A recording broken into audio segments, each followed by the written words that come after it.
Fala pessoal, sejam muito bem-vindos a mais um episódio do podcast Movimento em Foco, um episódio em que estamos o trio Parada Dura aqui para conversar sobre saúde do trabalhador, muito além da ergonomia.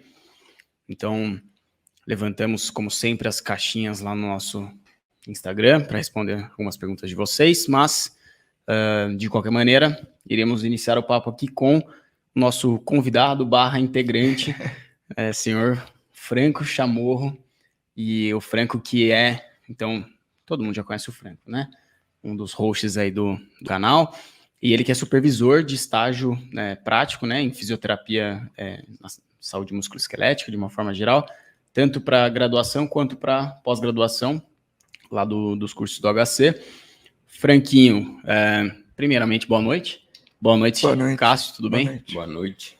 E vamos lá, Franquinho, antes de iniciar esse papo, fazer aquele saudoso brinde. Saudoso. Pertinho.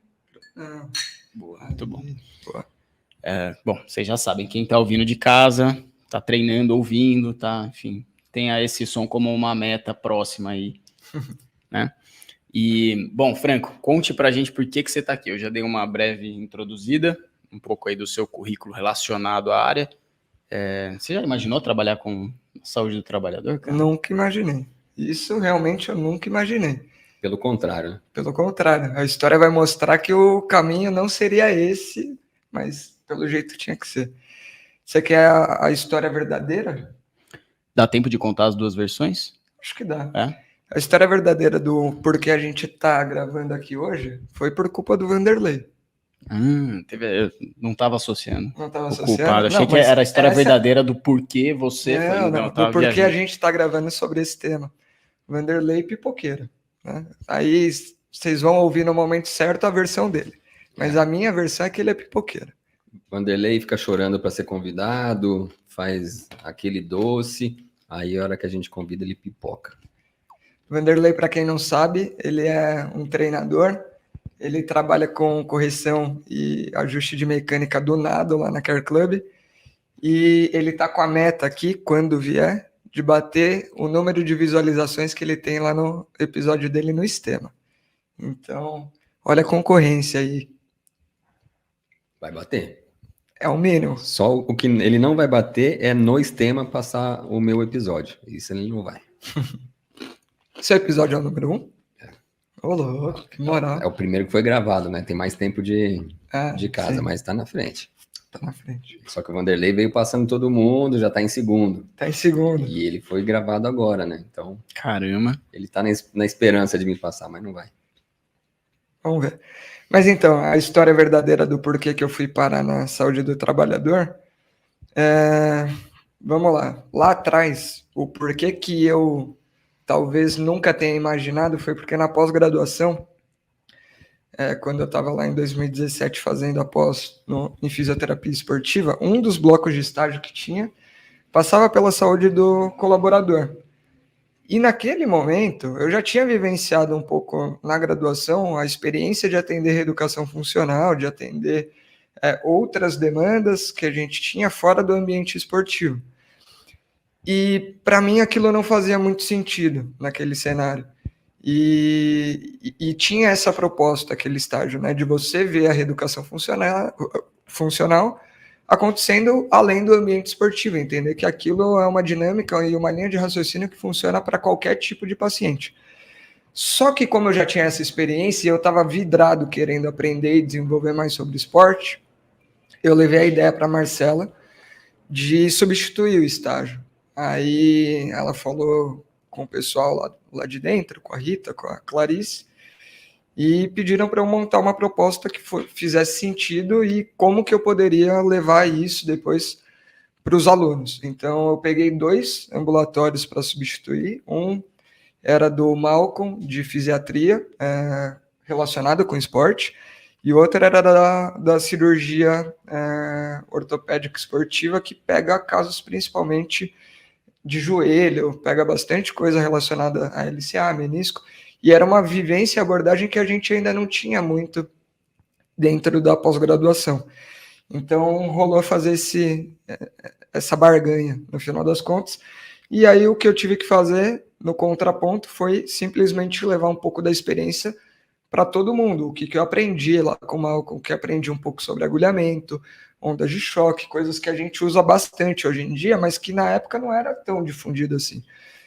Aprender um pouquinho mais sobre avaliação, critérios para cirurgia e tudo mais. Tipo, foi uma baita experiência. E naquele momento, eu não tinha vontade de ir para a saúde do trabalhador. E foi assim que eu neguei esse caminho na primeira. Depois de formado, lá no ano passado, 2020, agora eu tô até confuso de nada. Mas eu acho que Antes foi... da pandemia. Não, foi durante a pandemia. Durante a pandemia em agosto, então foi 2020. O Fábio já tinha assumido a pós-graduação de fisioterapia musculoesquelética como coordenador do curso. E aí chegou o momento que ele fez o convite para eu assumir um dos ambulatórios, que era justamente o de saúde do trabalhador. E foi assim que eu voltei para o estágio que eu, num primeiro momento, tinha pedido para sair. O cara não fez estágio como aluno e voltou como supervisor, é foda, né? É um cara diferenciado. Mas não por isso, né? Não porque eu domine saúde do trabalhador. Acho que é até uma coisa para a gente deixar claro, porque não é a minha área, né? Não é onde eu me sinto super à vontade. Hoje em dia eu me sinto bem mais à vontade. Mas eu fui para lá não por esse diferencial, mas pela reeducação funcional, né? Então, deixa eu já começar com uma pergunta. O que diferencia, então, a sua especialidade, aquilo que você sabe fazer, de alguém que é especialista em saúde do trabalhador? Por que você, sabendo tratar bem um paciente com disfunção musculoesquelética, não pode atender um trabalhador? Tem algum diferencial? Não, empecilho e barreira acho que não tem nenhuma. Tanto é que estou lá e coordeno e ajudo outras pessoas a desenvolverem um raciocínio que vai atender essa população e depois vai atender outras também. Então, barreira não tem.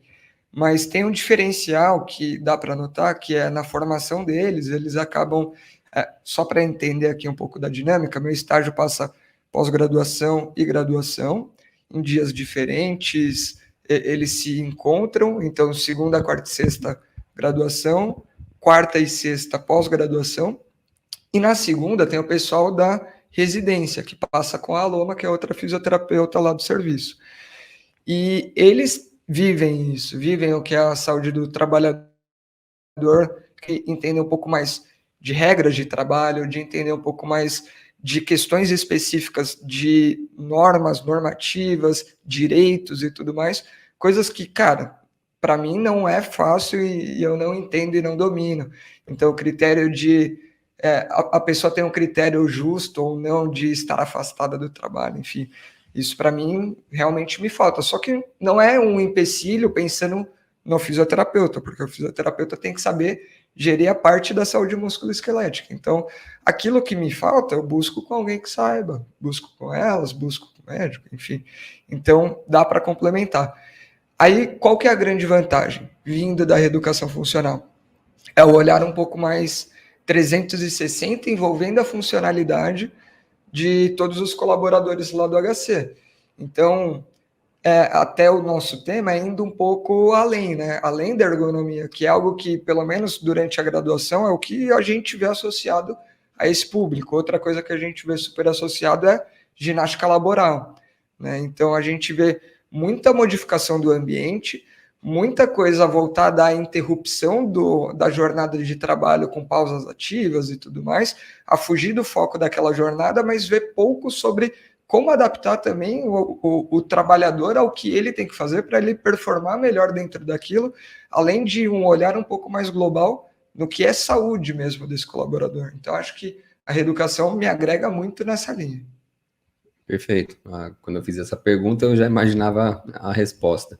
E realmente, quem é especialista em saúde do trabalhador, o grande diferencial dessa pessoa é a parte legislativa, talvez.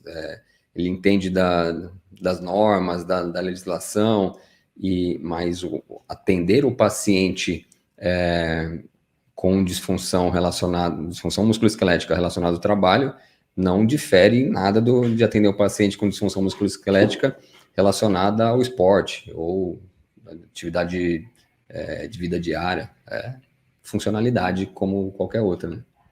Eu acho que o que você deve pegar de muito diferente, talvez, então, de fato, o raciocínio, né, no atendimento ali, no tete-a-tete com o paciente, não muda.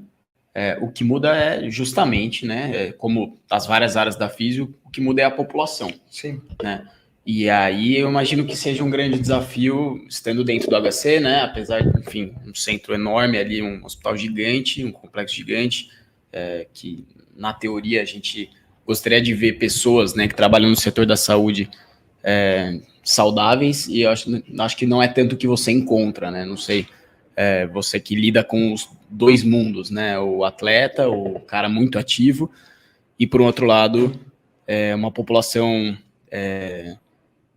talvez de um nível socioeconômico também mais baixo, isso acho que tem lá a sua influência, e com nível de atividade também mais baixo, né? Isso deve ser um desafio que você enfrenta. Eu acho que cabe junto com essa pergunta, o pessoal que não é acostumado com o hospital deve imaginar que trabalha no hospital médico, enfermeira, nutricionista, fisioterapeuta. Sim. Lá você descobre uma porrada de profissão, né? Que são profissionais da saúde, especificamente. Cara, o HC é um complexo mesmo, a gente pode tratar como uma cidade, cara. Uma cidade de médio porte, tranquilamente. Então, a população que trabalha no HC é muito grande. Fora quem roda por lá, né, diariamente. Mas como eu lido com o público que é profissional do HC, às vezes fica muito o estereótipo de que esse público é o profissional da saúde. E não só ele, mas é predominante. Mas a gente vai ter diversas funções administrativas, né? Então, nas funções administrativas, você vai ter da pessoa que a pessoa que fica no balcão, a pessoa que fica numa recepção, é a pessoa que fica coordenando a parte financeira, administrativa, e você vai ter grandes cargos de gestão também dentro dessa parte um pouco mais burocrática, vamos dizer assim. A gente tem uma outra população grande que são dos profissionais de saúde mesmo, e aí dentro do nosso ambulatório acaba vindo principalmente as profissões que estão envolvidas com a enfermagem, então enfermagem, técnico de enfermagem, auxiliares de enfermagem, todos os derivados, muita gente que trabalha diariamente com plantões, né? Então tem uma jornada que também não é comum para todo mundo que vai encarar um trabalhador. Assim como a gente tem outras que a gente classifica lá como staff, né? O que é o staff? É aquela pessoa que faz o negócio acontecer no final das contas. Então, dá estrutura para que todos os outros possam, no final, prestar serviço, prestar atendimento para o paciente, que é o consumidor final, digamos assim. Então, você vai ter o segurança, você vai ter a pessoa que fica responsável por montar e desmontar uma enfermaria, por montar e desmontar qualquer outra coisa, você tem o profissional da manutenção, você tem o motorista da ambulância, você tem o cara que faz a gestão, tem muita gente. Almoxarifado. E assim, quando a gente fala de almoxarifado, o almoxarifado é organização de biblioteca, assim, né? Tem setor, é um negócio megalomaníaco, né? Você tem as pessoas que coordenam só quais são os medicamentos que vai para cada setor e fica ali colocando a mão em cada pranchetinha para separar o que vai para cada paciente. Então, cara, profissões que eu não tinha ideia. Eu vou citar uma que foi a que eu mais me surpreendi. Tem uma costureira que a responsabilidade dela é só costurar filtro de café. Juro. Filtro de café. Só que você não tá ligado. É filtro de café para uma máquina gigante, assim, que eu nem sei a capacidade da máquina, mas um filtro de café largo, assim, de pano. E ela costura filtro de café para o HC, cara. É muito doido. Caramba. Eu não tinha noção. Não é possível que não tenha algo mais eficiente do que ter um funcionário para costurar filtro de café. Talvez tenha, mas, enfim, é como que funciona. Mas fiquei surpreso pra caramba. Tem pessoal da nutrição que faz a comida, tem cozinheira, né? Tem pessoal que monta a marmita dos pacientes. Sim. Inclusive, você já tinha apresentado um caso desse na graduação, e eu peguei um caso praticamente igual com uma turma, que foi uma das primeiras pacientes, que era a mesma coisa, colocar a comida da panela na bandeja ali. Então, e assim, a linha de produção, não é que é coisa simples, cara. Se parar, vai embargar o funcionamento do hospital todo. É muito doido. Para quem está ouvindo, já que os casos são semelhantes, vamos relembrar esse caso clássico aí da aula de cinésio. Vai lá, Cacique. Esse é um caso que a funcionária, a função dela, uma das funções dela era essa, pegar o arroz, o feijão da panela e colocar na bandeja que vai para o paciente, e essas bandejas passavam numa esteira à frente dela. E como ela tinha uma dor lombar para executar essa tarefa, e o que acontecia é que ela posicionava o carrinho de uma forma em que ela ficava de frente para o carrinho e de costas para a esteira. E aí o movimento dela de colocar o arroz na bandeja era com uma baita rotação e extensão de tronco. Ali eu só perguntei para ela se o carrinho precisava ficar naquela posição, se eu podia mudar. Ela, não pode. Aí eu posicionei o carrinho de um jeito que ela trabalhou de frente, tanto para o carrinho quanto para a esteira, e acabou o problema, sem precisar de uma intervenção no indivíduo, né? A gente interviu no ambiente. Que foi uma intervenção voltada para a ergonomia. Hoje em dia a organização já é melhor, então os carrinhos ficam meio que no ângulo de 90 graus com a esteira. Então, se a pessoa se posicionar a 45, ela pega um pouquinho dos dois. Só que, até para usar o paralelo aí dos casos, essa paciente que a gente atendeu, ela, primeiro de tudo, ela servia as enfermarias. Então, ela pegava o carrinho, que na verdade, imagina um carrinho com 100 bandejas, subia de elevador e ia distribuindo na enfermaria, depois voltava. E começou a sentir dor lombar no primeiro momento associada com essa tarefa, porque era aquela época que os corredores do HC eram muito lotados. Então tem que ficar desviando, carrinho pesado, roda dura e tudo mais. Aí veio uma sucessão de coisas, dor lombar há muito tempo, todo aquele cenário foi para uma progressão de cirurgia, fez uma artrodese, fez uma segunda artrodese, foi deslocada do posto de trabalho e aí ela foi parar na Copa. Foi parar na Copa com 2 artrodeses, um histórico longo de dor lombar, mas ainda sentindo dor para permanecer em pé por muito tempo, principalmente nessa função.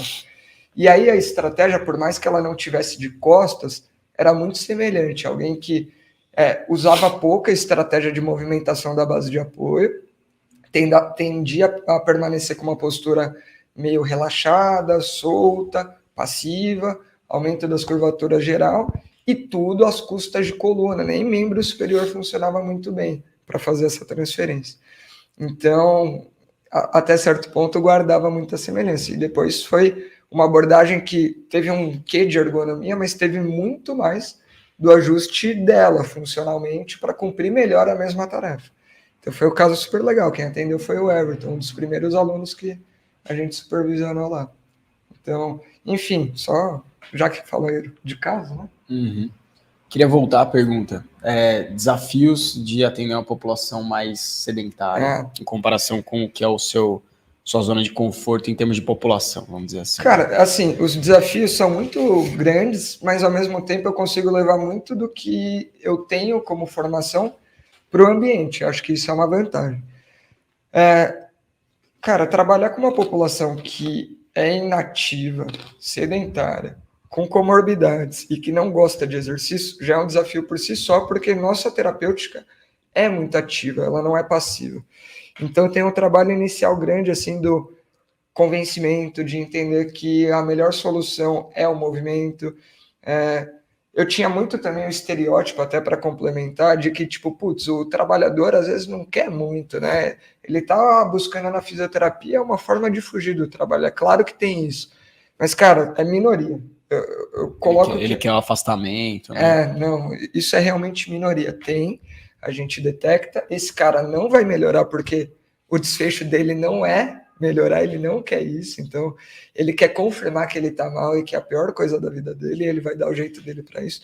Mas a grande maioria não, a grande maioria é apaixonado pelo trabalho, gosta de fazer e tá ali como, cara, é a minha solução, esperei um monte, vou abraçar isso daqui para ficar bem.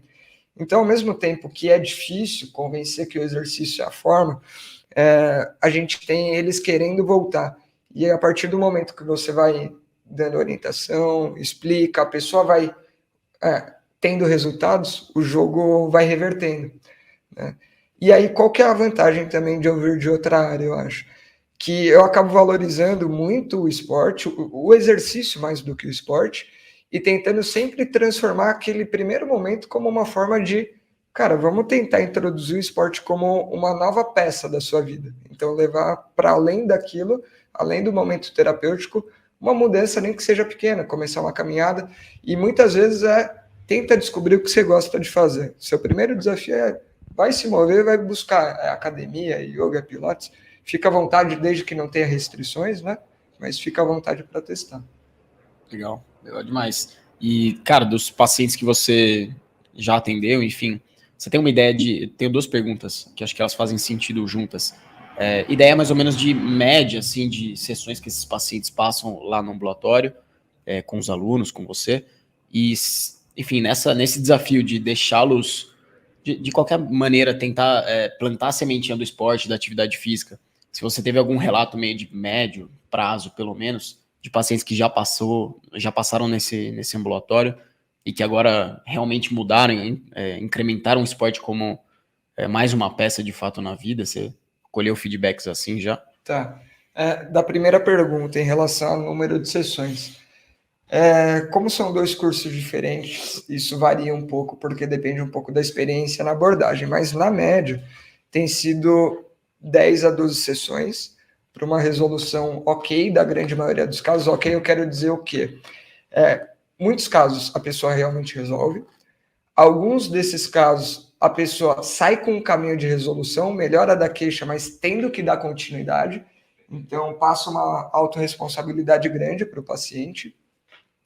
E poucos são os casos que enrolam, e tem caso que vai enrolar um pouco mais, porque a própria dinâmica do caso às vezes exige mais tempo, já é um caso um pouco mais crônico e tudo mais, e querendo ou não, às vezes a gente está pegando uma situação difícil, né, de um aluno, muitas vezes com pouca experiência, pegando um outro profissional da saúde também, né, muitas vezes. Então é uma relação que não é tão simples do ponto de vista de autoridade, de confiança. Então, depois, assim, quase sempre, quando tem uma confiança bacana, o negócio rola muito bem. E quando as coisas vão se amarrando. Mas tem casos que demoram mais. Mas a grande maioria é de 10 a 12 sessões. A segunda pergunta é do esporte. Né? É isso. Se você já colheu feedback nesse período de pacientes que de repente mandaram mensagem, falando que de fato aquela sementinha que você tentou plantar ali do esporte, da atividade física, se eles mudaram de vida assim, se tiveram mudanças relevantes nesse sentido. Eu gostaria de ter mais feedbacks nesse sentido. Talvez se a gente for atrás de um feedback ativo, né, coletar informação, talvez a gente consiga mais. Porque eu imagino que seja uma dificuldade, né? Colher esse feedback meio de médio e longo prazo. Uma das coisas que a gente queria fazer até depois é criar um grupo de manutenção, onde o próprio grupo servisse ali como um grupo comunidade, onde um apoia o outro e tudo mais, mas essa ideia ainda não foi para frente. Mas o que eu já tive de feedback de pessoas que voltam, mas não voltam para ser atendidas, mas voltam para agradecer, falando que está bem, então isso eu já tive, de pessoas que começaram a praticar caminhada, hidroginástica, pilates e tudo mais. Teve um relato em particular de uma pessoa que falou que por conta da experiência que teve todo mundo na família, ele começou a mudar. Isso foi um relato bem legal. Então, tipo, comecei a levar meu marido para ir junto, meu filho gostou de ir e tal, e começaram a todo mundo meio que frequentar a academia. E teve uma vez, que eu não sei se foi sorte, mas que eu peguei uma das pacientes caminhando na Atlética, no horário que eu estava saindo ali. Então, no almoço, calor e tudo mais. Então, achei legal também. Você estava de olho, que horas que o Franco almoça aqui para dar uma caminhadinha exatamente para dar uma... Nossa, vou sofrer no calor aqui, mas o Franco vai me ver caminhando. Mas é isso. Talvez eu pudesse ter mais eu gostaria muito de ter mais feedbacks espontâneos. Acho que esses são os mais verdadeiros. Mas se fizer uma busca ativa, talvez tenha um pouquinho mais, que a gente não detecte. Certo. Cara, bacana. Acho que essa população, especialmente essa do HC, se a gente for para o staff, se for para auxiliares de enfermagem, técnicos de enfermagem, é uma população que tem um estilo de vida meio desfavorável, né? Normalmente, longos períodos de condução, acordam cedo, questão de de regulamentação dessas profissões da saúde. Tipo, a fisioterapia é regulada para que o profissional trabalhe 6 horas por dia, o que em grande parte das vezes vira uma jornada dupla de 12. Uhum. Então, são profissionais que dão muito plantão, né? E até aproveitando isso, é relativamente comum o profissional que precisa de um outro plantão. Então, o cara, sei lá, tem o plantão no HC, teria um momento de descanso, às vezes em alguma oportunidade entre um descanso, entre um trabalho e outro, né? Entre ele ir e voltar para o HC, ele encaixa um outro bico, um outro plantão, alguma outra coisa, ou tem uma outra jornada que ele assume em casa também. Isso é relativamente comum, né? E às vezes noites de sono perdidas. Então, quando a gente pensa nesse cenário mais macro de alimentação, sono, descanso, atividade física, acho que grande parte dessa população tem problemas em relação a isso, né? Sim, é bem isso. Então, claro que o público HC é heterogêneo, mas só para eu classificar e responder melhor essa pergunta, eu consigo dividir o público que a gente atende de maneira geral em 3 perfis lá. E o primeiro perfil, que é o mais comum, são justamente auxiliares, técnicos de enfermagem, enfermeiros e tudo mais. E por ser uma profissão predominantemente feminina, né, então o sexo feminino domina, grande parte do nosso público é feminino, então 80% a 90%. Né? E aí o que a gente acaba pegando são pessoas com jornadas de trabalho dessa maneira que a gente falou, plantão, descanso, às vezes colocando alguma coisa no descanso. As pessoas moram muito longe, então uma rotina de deslocamento de horas, assim, 2 horas, não é nada incomum. Em transporte público, qualidade ruim, já chega cansado. Às vezes o pessoal reclama de que o ambiente é estressor, que o chefe não entende a dor dele, que lá estão achando que ele está de corpo mole, enfim, isso é uma reclamação relativamente comum. Então, são vários pontos que colocam um ambiente estressor que, cara, é 2 para aflorar qualquer sintoma, seja ele de dor, de depressão, de qualquer coisa, o ambiente não é agradável por si só. Remuneração, que não é lá essas coisas. Remuneração, que não é lá essas coisas. E assim, o esporte, o exercício é muito secundário, porque você tem tanto leão para matar no meio do caminho, e que talvez esse estilo de vida seja um dificultador para prática esportiva no geral, e é um facilitador muito grande para as queixas musculoesqueléticas, porque a pessoa sedentária, com outras comorbidades, um estilo de vida difícil, cheio de estressores, tudo potencializando ali qualquer sinal para cronificar uma dor, né? Então, é relativamente comum a gente pegar esse público. Nos outros 2 públicos, a gente acaba pegando profissionais administrativos, o segundo, que aí é mais equilibrado, proporção entre homem e mulher. Geralmente é o pessoal que ganha um pouquinho mais, né, dependendo do cargo, da posição, só que é um pessoal que passa muito tempo na mesma posição. Então, é sentado por longos períodos, é em pé por longos períodos, e no máximo variação entre essas 2 posições e olhe lá, né? Então, a gente acaba tendo outras demandas e dificuldades aí. Talvez do ponto de vista de estressores, dificuldade de trabalho, de pressão, também tenha o seu papel. Mas é um perfil um pouquinho diferente. Tá? E um terceiro público? E o terceiro público, ele lembra o primeiro em questão de demandas de trabalho, demanda física, corporal, né? Mas ele é o público do staff ali, então é o cara que vai trabalhar com a manutenção, com mudança de mobiliário, e nesse público é predominantemente masculino, né? E a gente consegue ver uma proporção de queixas diferentes de acordo com cada um desses públicos. Isso é legal. E esse é o ponto mais legal, porque diz a favor do quê? A funcionalidade gerando um padrão de queixa de acordo com cada um desses públicos. E isso é muito, muito claro.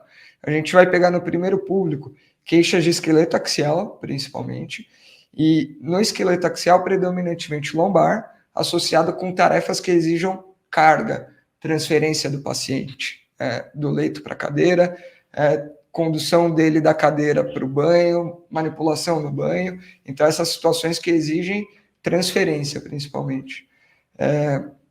E a gente vai ter como segundo ponto aí, joelho, principalmente associado com os momentos que precisa agachar e ajudar o paciente, ou para pegar algum objeto, fazer qualquer coisa, mas também nos deslocamentos. Subida e descida de escada, porque o HC é enorme, é subida e descida de escada o tempo todo, e às vezes para caminhar também.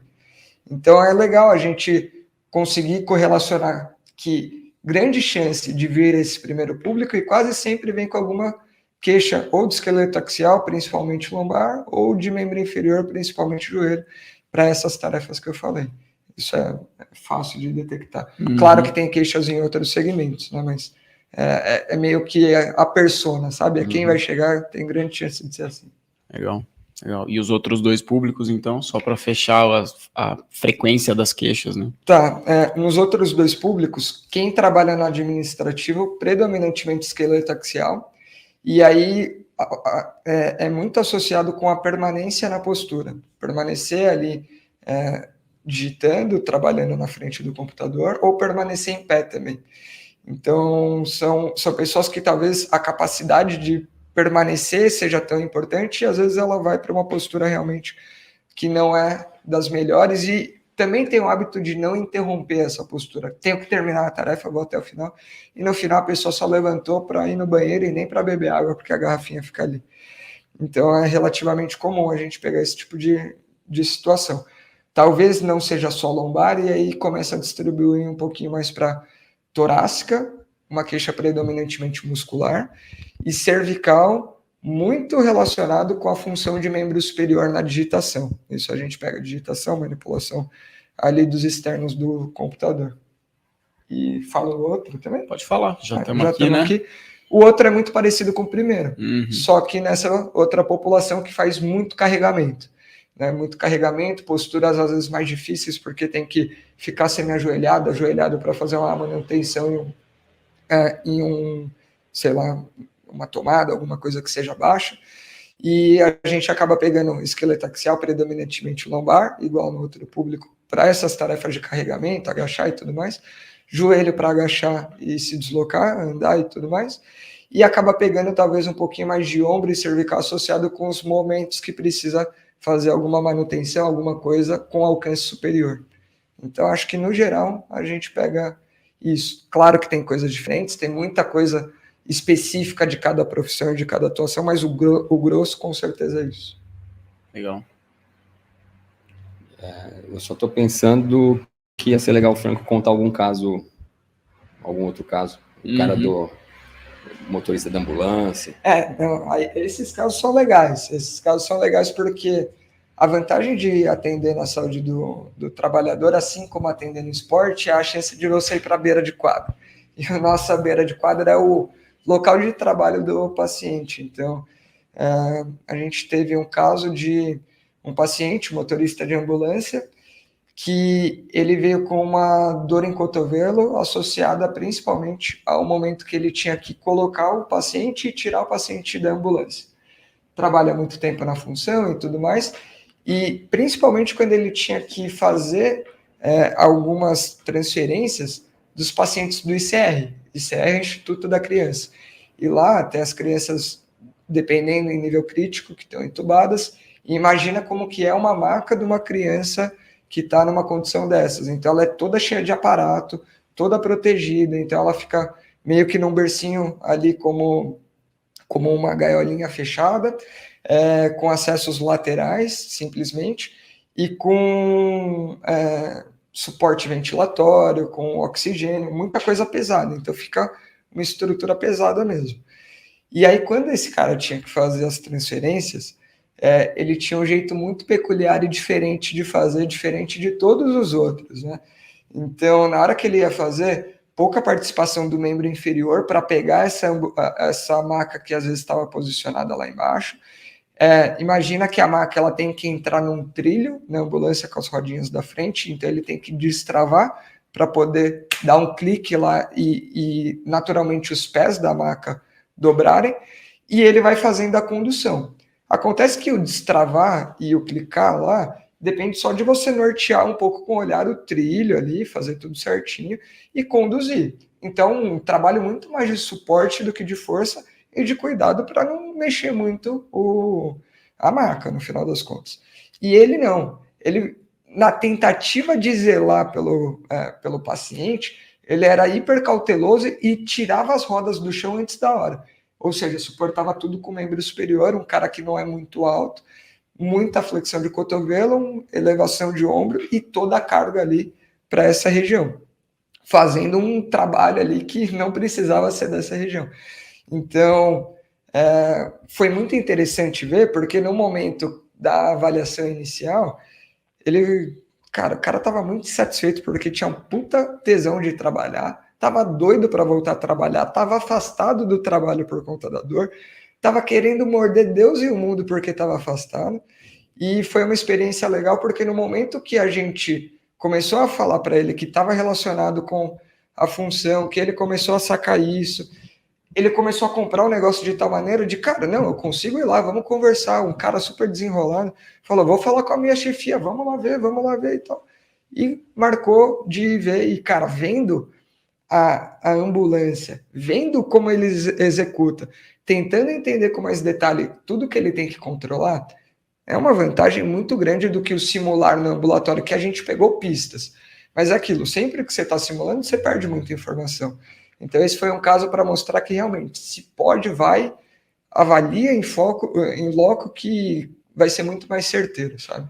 E a intervenção foi muito mais fácil também.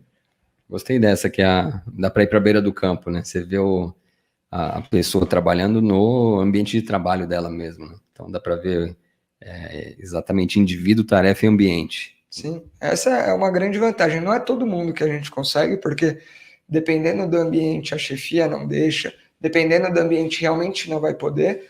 E aí, beleza, nesses casos, a gente simula com a melhor perfeição que a gente conseguir. Mas sempre que puder, vale muito a pena. É totalmente diferente.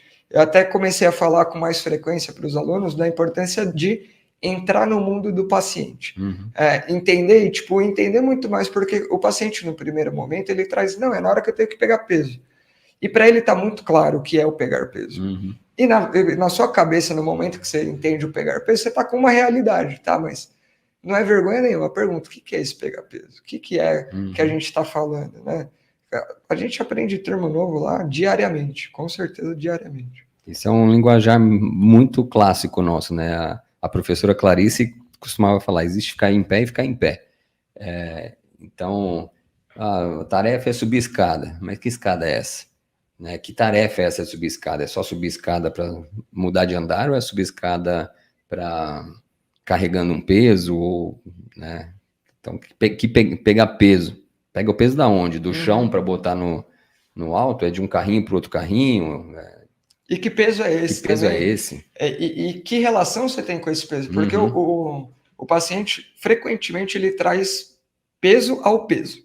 Né? O que eu quero dizer com isso? O que lesa ele é o peso. E não... Ele dá valor para o peso. E quase sempre eles têm restrições de... Você pode pegar até X quilos. Né? Isso é comum. Uma coisa... Bem aleatório, né? Completamente, né? É igual no esporte, só pode correr até 10 km. Por quê? Né? Qual o critério, né? Qual que é a justificativa clara e objetiva. Mas, enfim, deixando isso de lado para não entrar em polêmica, eu vou citar um outro caso. Pacientes que trabalham no centro cirúrgico, enfermeiras, e que têm que manipular ali caixa de ferramenta estéril, ou então jalecos, e tem que deixar à disposição da equipe que vai fazer a cirurgia. Cara, manipular um campo estéril, qualquer coisa pode contaminar. E às vezes tem uma pilha de 10 jalecos, que é pesado. Né? O kit ali não é leve.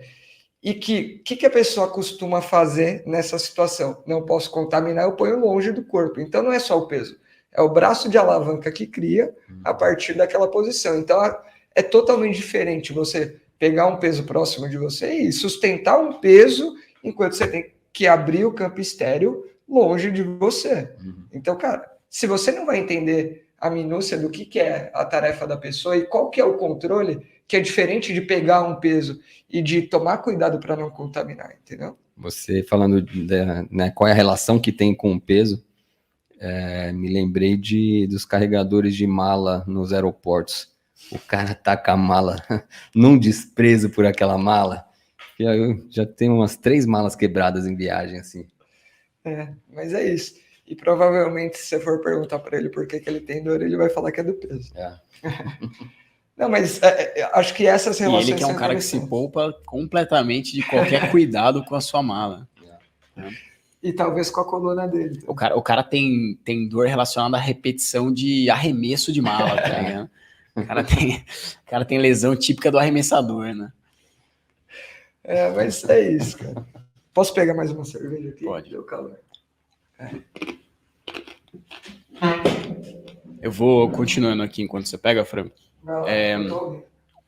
E tudo isso que você falou, principalmente esse exemplo, esses 2 exemplos, né? Putz, a manipulação do material no centro cirúrgico, o exemplo do motorista de ambulância, cara, remeteu para mim ao título do episódio aqui, né? Que é muito além da ergonomia. Então, geralmente, quando a gente começa a ter contato, né, com saúde do trabalhador, realmente, aquela ergonomia mais clássica do trabalho, ela é sempre colocada em pauta principal, né? Que é posicionamento para você utilizar um computador, né? É a tal da ginástica laboral, né? Pensando em estopar, né, períodos do trabalho repetitivo, né, da posição por muito tempo. E tudo isso que você está falando, cara, realmente é muito além do que só a ergonomia, o que a gente costuma ver em graduação, pelo menos na nossa época de graduação, né? Sim. Até porque também, não é querendo defender, mas defendendo, é uma experiência muito curta que a gente tem durante a graduação. E a gente nem tinha, na nossa época, um estágio voltado para isso, né? Mas com certeza, acho que realmente ter um olhar um pouco mais macro e entender um pouco mais. É claro, a gente sempre vai focar mais no que é a nossa praia, né? E eu estou dizendo a nossa praia como fisioterapeuta, a funcionalidade. Mas entender todos esses outros pontos que envolvem a saúde do trabalhador é importante demais, porque tem muita queixa que, se você não intervir em outros fatores ali que são colaboradores muito diretos para a permanência da queixa, cara, não adianta o que você faça em termos de adesão à parte física, exercício e tudo mais, enquanto a relação com a pessoa, que a pessoa tem com o trabalho for desgastante, ela tá ali desgostosa. Cara, já que a gente está falando de experiências também, né, para deixar claro, no final do ano passado, com a última panela de estágio da graduação, a gente teve uma experiência com uma enfermeira, cara, um caso meio arrastado. O caso estava fácil, mecanicamente, falando em termos de fisioterapia, estava fácil. Só que vai entender o cenário geral. Pessoa totalmente insatisfeita com o trabalho, a versão da chefia, assim, de achar que ela está fazendo corpo mole, ela já não se vê mais realizada com o que ela está fazendo, pensando com frequência, assim, o que ela vai fazer da vida, porque, tipo, isso está insustentável. E a pessoa chega apática, então a sessão não rende, você coloca transitoriamente ali alguma coisa para funcionar e já perde. Qual que foi a linha inicial de conversa com essa pessoa? Claro, tentando melhorar as capacidades que a gente precisava do ponto de vista físico e da função. Chegou um momento que a gente começou a conduzir mais pela linha psicológica de vamos ajustar esse outro cenário profissional da sua vida e começou a direcionar para esse outro profissional até a paciente aceitar, aí aceitou, começou a melhorar as coisas. E grande parte da nossa terapia passou a ser estimular o que a gente quer fora do contexto terapêutico. E aí a vantagem foi que a gente... Fora do contexto do trabalho. Não, fora do contexto terapêutico. Aí você vai entender o porquê. Tirar a cara de fisioterapia. Tá. Entendeu? É isso que eu quero falar. Porque a fisioterapia remetia ao trabalho. Remetia a estou aqui por conta do trabalho. Então foi ir lá para o campo da atlética, fazer exercício fora, jogar bola e tal. E faz a pessoa suar e faz sentir que está tendo um momento de prazer fora do ambiente, enquanto você ainda está trabalhando as coisas que você precisa. Aí já deu uma outra alavancada. Aí juntou os dois pontos que começaram a funcionar um pouco melhor, ela se sentindo um pouco melhor e ela resolvendo um pouco melhor as coisas com o trabalho. Do dia para a noite ela falou, não vou na próxima quarta, mas vou na sexta. Chegou na sexta, ela, vou sair do trabalho. Eu estava vendo esse desfecho. O Franco estimulou a pessoa a pedir demissão do HC, que aí não seria mais responsabilidade dele. A outro se vira. Não, aí se liga. Vou sair do trabalho. Decidi que vou sair do trabalho e meu marido está me apoiando e agora a gente vai pegar e vai fazer uma viagem, vamos para Disney, vamos aproveitar, vou ficar um tempo sem trabalhar e estou vendo de talvez abrir um negócio para trabalhar com pet shop. Eu falei, pô, que legal, cara. Sessão rendeu e tudo mais. Os alunos ficaram de férias, eu que comecei a atender ela nesse finalzinho. Mudou, cara. Mudou. A resposta dela na terapia presente. Exercício funcionando bem, a queixa descendo. E não foi porque a fisioterapia era o grande ponto. Enquanto eu não resolvesse as coisas que estavam deixando ela apática para baixo, o resto não ia entrar, entendeu? Final das contas, o que aconteceu? Ela estava com plano de viajar, pediu a demissão, foi viajar, plano de abrir um pet shop fora do Brasil, cara. Tipo um serviço de, sabe, uma vanzinha que você vai e atende no lugar. Vai ficar mais rica que todo mundo. Vai. Cara, e o grande lance aí é a melhora, provavelmente por duas vias, né? Uhum. Uma que é a estimulação de prazer e tal, não sei o quê, de forma direta, de forma quase que direta, o exercício tem um papel ali na redução de dor dela, Sim. a autoestima melhor e tudo mais. E a autoestima melhor, deixar ela estando mais presente na sessão, ela conseguir de fato trabalhar aquilo que você queria que ela trabalhasse em sessão, em termos de ganho das capacidades que você tinha com ela, né? Sim. Então, a gente nunca vai isolar isso na clínica. Não, mas... e assim, o processo para você chegar nisso não é linear e bonitinho do dia para a noite. Porque o processo de você conhecer psicologicamente o paciente não é na primeira sessão e na avaliação, né? Custa um tempo. Então demora ao aluno criar vínculo, demora para você entender qual que é o perfil e a relação daquele aluno com a paciente, demora para você entender se esse é o jeito mesmo da paciente. Então, conforme você vai percebendo essas coisas, aí você vai falando, tá, a gente está cobrindo muito bem essa parte, mas está deixando o pé descoberto ali, entendeu? O lençol não está cobrindo tudo. Então, aí você começa a falar, beleza, esse ponto está interessante, mas vamos começar a olhar ali também. E aí você começa a fazer um trabalho mais de gestão do tempo, gestão da organização de toda a terapia. Uma reflexãozinha meio fora da história, mas é que uma vez um dos sócios que a gente teve na Care Club falou para mim, o maior inimigo de um homem, maior problema do homem é ter um bom emprego. E às vezes isso acontece com o paciente que tem um emprego com estabilidade, né, o funcionário público. Está insatisfeito no trabalho, não está feliz, todo dia pensa o que vai fazer da vida. E por que não sai logo? Porque se a estabilidade ao emprego te amarra também, porque você fala, isso aqui é um emprego que eu não vou perder, então não posso sair dele. E aí você tolera por mais tempo a infelicidade no trabalho porque você tem estabilidade. Eu vejo muito isso acontecer no HC, assim, de gente completamente infeliz. E, pô, não é que o HC é um salário absurdo, cara, é o contrário. Paga mal, a pessoa está insatisfeita e não sai por causa da estabilidade, ela se apega a essa estabilidade. E ao longo da vida você vai criando responsabilidades também, então fica mais difícil você abrir mão. Né? E se você for puxar, você vai, né, na história dessa pessoa, você vai entender também muitas vezes o porquê que se apega, né? É isso, vem de condições às vezes muito piores e tem aquilo que muitas vezes conseguiria algo melhor, mas se prende ali porque é o melhor que conseguiu até aquele momento, né? Só fazendo... Mas a reflexão é boa, eu concordo muito com ela, porque tudo que traz estabilidade e segurança também acomoda, vira uma zona de conforto em algum momento e faz com que você não explore muito o além disso, né? Então, só investir um pouquinho mais nisso e aí, se a gente achar, depois corta.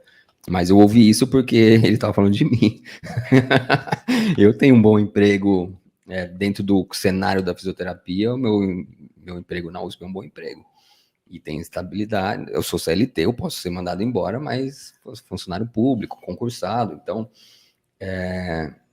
E durante algum tempo na vida, no começo, na parte da adolescência da Care Club, a minha intenção era sair da USP para ficar na Care Club. A grande diferença é que ao contrário, eu sou muito feliz no meu trabalho na USP, eu gosto mais de ensinar, de ter vínculo com o aluno do que de atender até. Então, eu dei a preferência pela USP, mas essa estabilidade realmente tem um peso, tem um imã ali que te segura. Corte aqui. Cássio não gosta de atender pacientes. Estamos perto Deixa eu desmentir isso, então. Eu gosto, porra. Eu gosto mais de ensinar alunos do que de atender. Laísa, pode cortar essa parte. Você gosta de ensinar. Eu gosto de ensinar. Ensinar paciente, ensinar Exatamente. alunos. É um professor nato. Isso é verdade.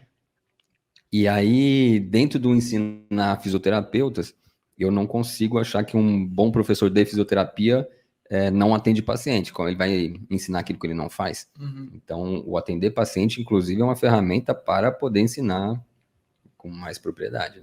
Uhum. Vamos voltar rapidamente ao assunto. Tem uma pergunta. Franquinho, você que, enfim, tá agora no mundo aí, agora já há um tempo, né, no mundo da saúde ocupacional, né, da saúde do trabalhador.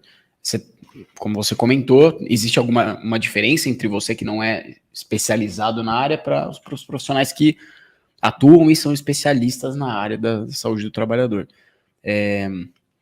Pensando nisso, assim, como que você, na vivência que você teve com outros profissionais, qual que é o mercado do profissional especialista em saúde do trabalhador, assim? Pelas pessoas que você já teve contato, enfim. Hoje você trabalha em hospital, mas dá para trabalhar em empresas também? Como que é isso, cara?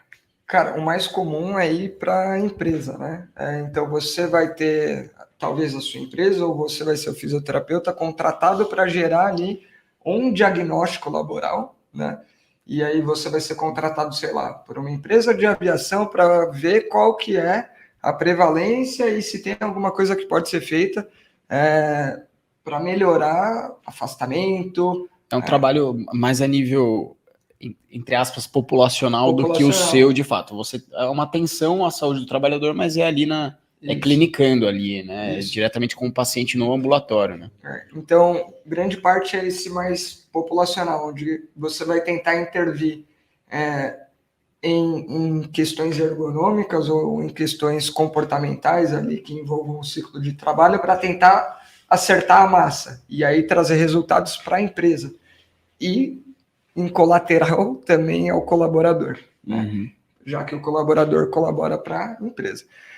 Uma outra coisa é a ginástica laboral. Isso realmente é um outro caminho mesmo, porque as empresas veem como uma via de a pausa ativa é importante, se manter ativa é importante, então vamos lá e fazer.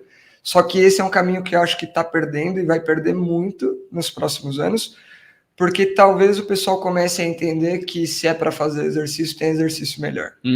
E aí comece a propor formas diferentes de fazer essas pausas, e tem muita empresa fazendo a parceria com o Gympass. Exatamente. Tem muita empresa indo por outra área para dar saúde, qualidade de vida, esporte e outras vias, e talvez essas pausas entrem por outras ferramentas que não essa via da contratação de um fisioterapeuta para isso. Mas assim, é especulação minha, mas eu acho que é uma tendência de mercado. Eu acho que é isso, acho que já está acontecendo há um tempo, assim, na verdade, isso. E empresa pagando prova de corrida, né? Tipo, a empresa tal paga X provas de corrida por ano, isso acontece. Né? Sim. Eu acho que são esses dois. E tem o grande número que é no 1 a 1, que todo mundo que atende musculoesquelética em algum momento vai pegar um profissional, uma pessoa, um ser humano que tem uma dor relacionada à sua ocupação. À sua ocupação. Então, aí que eu acho que tem o grande apelo com o que a gente aprende lá, porque minha missão lá, que fique claro, não é ensinar a saúde do trabalhador, apesar de atender esse público, é usar esse público para ensinar como que se atende uma pessoa com queixas ortopédicas, musculoesqueléticas, para poder usar em qualquer público, né? Então, é formar um profissional generalista ali, aproveitando desse público que, cara, ele representa em muito as queixas que a gente recebe na clínica. Muito, muito. Acho que aproveitando essa fala de vocês, mesmo no esporte, a gente que lida com atleta amador, muitas vezes o atleta, chega um cara na Care Club que é atleta amador, mas a queixa dele não está relacionada ao esporte, está relacionada ao trabalho. Então, a gente costuma falar bastante. Isso. A gente costuma falar bastante isso. A gente não avalia o corredor porque a corrida do cara porque ele é corredor. A gente avalia a corrida quando a gente está entendendo que a queixa está relacionada à corrida. Se a queixa estiver relacionada a outra tarefa, a gente tem que avaliar outra tarefa. Uhum. A gente estava falando do mercado, né? E você comentou que uma das coisas, dos projetos que você queria fazer lá dentro era ter essa abordagem talvez mais populacional ali dentro. Você comentou rapidamente, né, que é uma coisa que ainda não foi para frente, mas eu queria até que você explanasse mais essa ideia de comunidade que você queria criar, porque assim, a gente vê que essas estratégias, né, voltadas para a saúde do trabalhador, se a gente pega em empresas, como a gente já falou, citou o caso das empresas que estimulam o Gympass, né, tem o Gympass, estimula a atividade física de outras maneiras que não só através da ginástica laboral, que essas empresas, elas têm acontece muito de ter uma cultura interna, né, relacionada à prática de esporte, assim, né, uma cultura quase que dos próprios trabalhadores, não é, às vezes, da empresa de fato, mas se criam comunidades ali de corredores, de triatletas, né, as grandes empresas. E o que você queria fazer, de certa maneira, é um pouco isso, assim, é a criação de uma comunidade dentro do HC voltada, talvez, para hábitos saudáveis, para a prática de atividade física, né? Então, talvez não tão orgânica, mas estruturada, né? Explana um pouquinho isso. Assim, se eu pudesse fazer do jeito que eu tenho na minha cabeça e ninguém não tivesse nenhuma barreira, como que seria? O que eu faria primeiro de tudo? A gente tem um nível de atenção que está funcionando muito bem. Eu acho que manteria essa rodinha. Tentaria, primeiro de tudo, fazer com que as pessoas não voltem para a fila de espera. Então, tentaria fazer um grupo de manutenção. Só um adendo, quanto tempo mais ou menos elas ficam na fila de espera? Cara, hoje em dia está ficando entre 40 e 50 dias. Mas no momento que eu entrei, eu fiquei pasmo, assim, era 340 dias. Caramba. Era um absurdo, assim. E talvez não seja porque eu entrei lá, que fique claro isso. Talvez é porque os critérios para mudança da fila de espera também foram atualizados. Então não tem nenhuma mágica aqui também. Você participou dessa parte? Em relação aos critérios para a pessoa se manter na fila? Sim. Legal. Foi o momento inicial ali para realmente... enfim, acho que aí vai entrar em outro campo. Sim, vamos continuar a linha. Mas aí seria um primeiro ponto para evitar que tenha esse refluxo, né, para a fila. Um segundo ponto é tentar captar aqueles casos que ainda não estão crônicos e estão na fila de espera, para ver se com orientações, conduções simples. Então, eu tentaria fazer nesse público um grupo comunidade, só que à distância. Então, por WhatsApp, um grupo de desafio, coisa do tipo, em que consiga ali implementar pequenos hábitos onde talvez a pessoa já se acerte. E aí, o que sobrar realmente atende.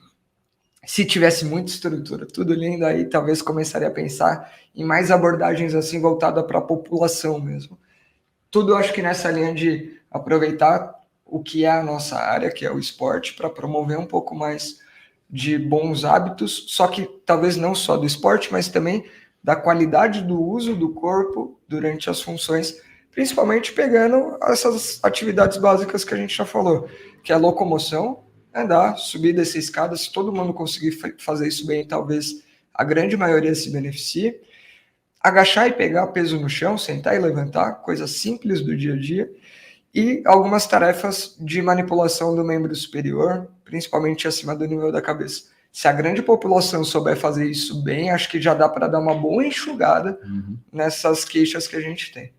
A gente já teve uma experiência nesse sentido quando a gente tinha uma proposta de empreendimento que está em stand-by.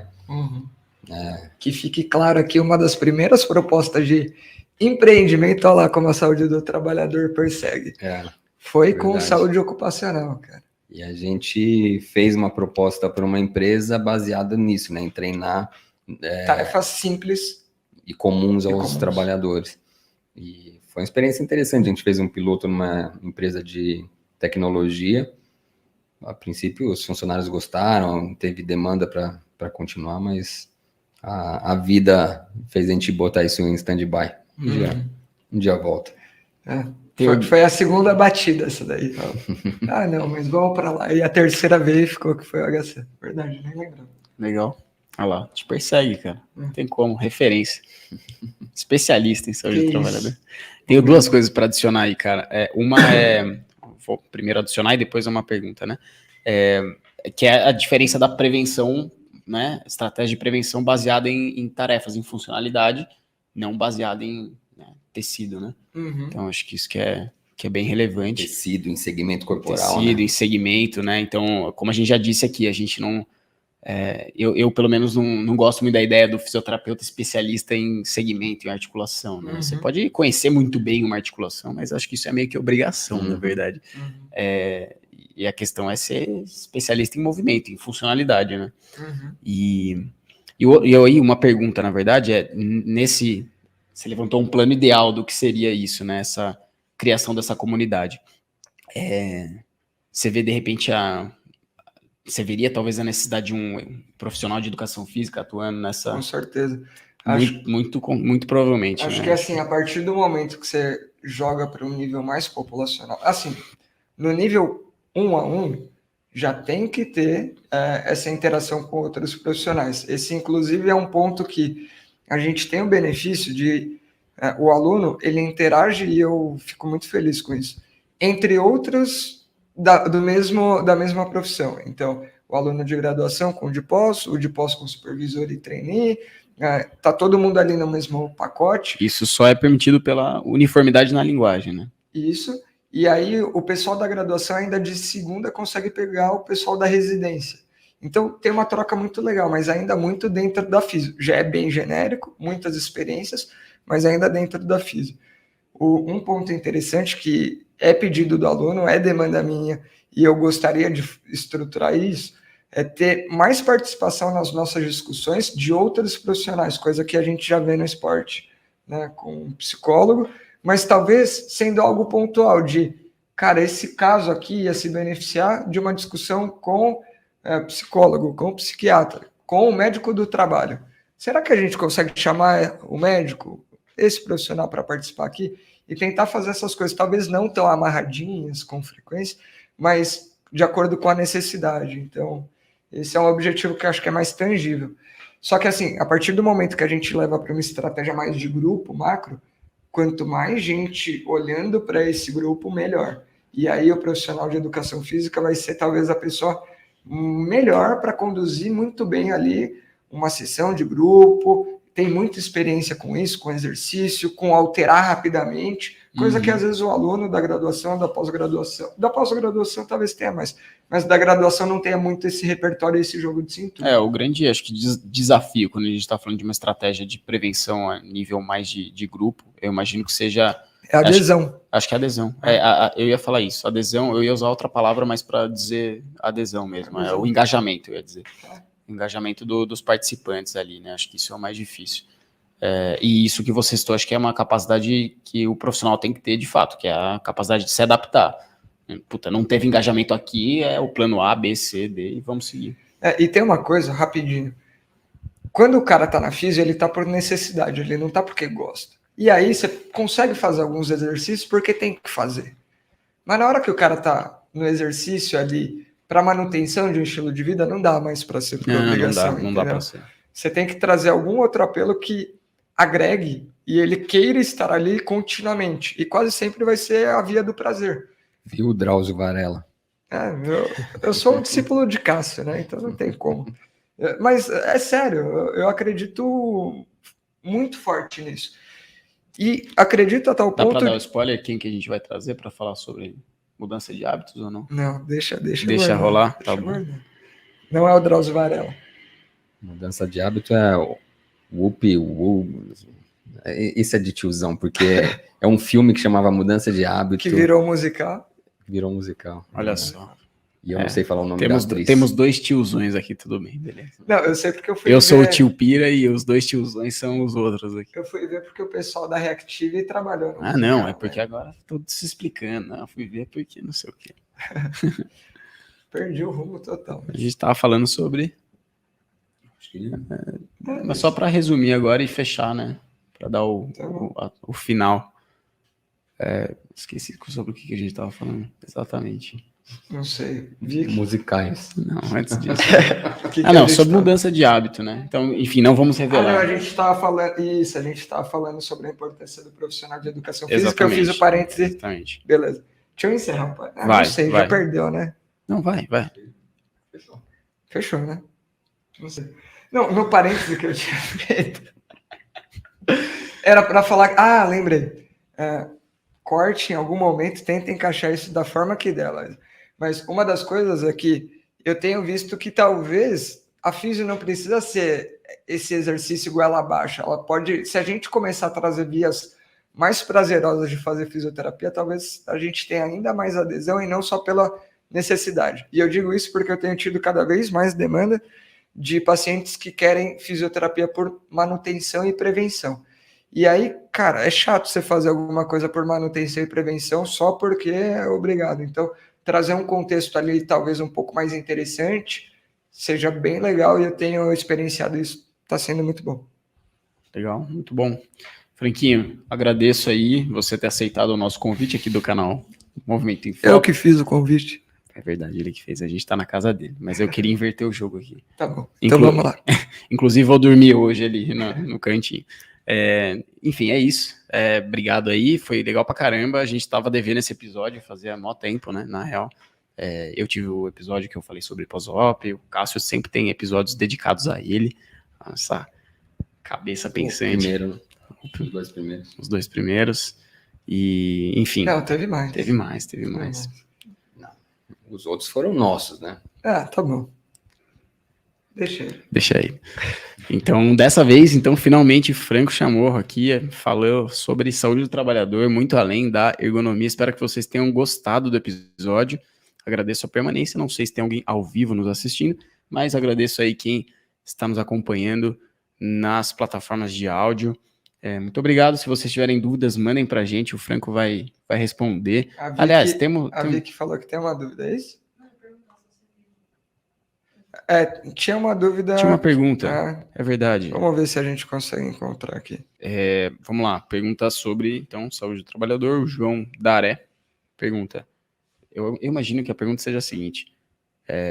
Se tá dando para contornar os impactos negativos com a pandemia. Acho que especificamente com essa população, em relação a nível de atividade, talvez. Vamos definir que a pergunta é essa? Vamos, tô definido. Bom, depois, se não for, João, fala pra gente que a gente melhora. Mas, assim, eu entrei justamente na pandemia, e naquele momento que ainda tinha um prédio voltado só para atendimento Covid. E nesse momento, cara, os funcionários estavam no limite mesmo. Estava feio, assim, do ponto de vista de saúde mesmo, o quanto que eles estavam esgotados. Tinha muito profissional vindo com demanda pós-Covid, então esse foi um ponto importante. E assim, você pega o cara que foi deslocado do ambiente de trabalho dele, tendo que fazer a mesma função em um ambiente totalmente adaptado, ajustado, meio que momentaneamente, com uma ergonomia que não vai estar lá tão bom, com um ambiente estressor, com uma puta pandemia que naquele momento ninguém sabia muito bem que rumo ia tomar. Quando volta para casa é lockdown, não dá para fazer um lazer, nada. Exatamente, e o cara atuando, trabalhando na linha de frente, correndo risco ali de saúde, direto e diariamente. Então, foi bem marcante. Ao mesmo tempo, teve momentos de interrupção, né, que a gente teve de ter que mudar o nosso ambiente de atenção também. Enfim, então, lá em 2020 foi crítico, comecinho de 2021 também, aí depois as coisas foram melhorando, a gente foi também conseguindo fazer uma atenção cada vez melhor, conquistou um espaço novo. No final do ano passado, teve um último momento que a gente foi deslocado do local de atendimento para ir para a Atlética, justamente pelo cenário Covid, que tinha aumentado, né, e o SEAC foi mobilizado só para os casos Covid, nesse primeiro momento, porque nesse cenário, por mais que os casos São Paulo não tivessem tão ruins, Brasil não tivesse tão ruim, mas tinha muito profissional da saúde se contaminando. Né? Então, e gerando muito afastamento. Então, esse foi um momento de leve tensão. Não tinha grandes riscos, mas afastados, o que atrapalhava a dinâmica. E aí agora já está tudo um pouco melhor. Então, contornando consequências agora também, né? Então tem muito caso que a gente vê que ainda sofre influência de um Covid prévio, né? Que agudizou várias outras coisas porque a saúde geral Ficou debilitado. ficou debilitada. Então, é algo que a gente ainda vai ter que lidar aí, sei lá, por alguns anos. Colocaria na conta aí uns 3 anos, pelo menos.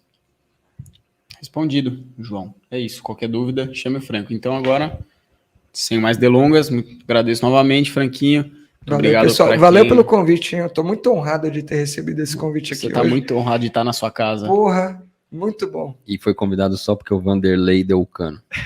Que fique claro, seu Vande. Ou seja, se não fosse você, eu tenho que agradecer, Vanderlei. Se não fosse você, eu nem ia estar falando. Boa. Então é isso, galera. Muito obrigado pela audiência. Até o próximo episódio. Valeu.